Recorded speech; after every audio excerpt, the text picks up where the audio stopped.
कर भीता मिलतौ नहीं मौका मिलतौ नहीं मौका माघ के महीना छौरी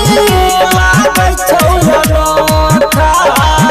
ए नाज कर भीता मिलतौ नहीं मौका मिलतौ नहीं मौका नहीं शरमावे एक गरमावे सर्दी छकवता जर के जो चाहे त घूरे तार के जो लहिता वरनी पार के जो मौका के पैदा सुतार के जो लहिता वरनी पार के जो मौका के पैदा सुतार के जो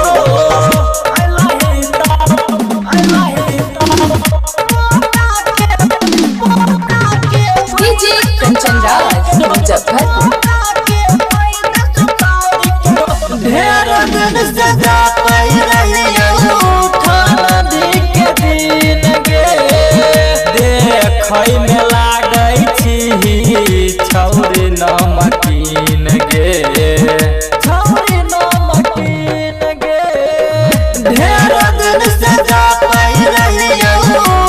नदी के दिन गे देखै में लागै छी छौरी नमकीन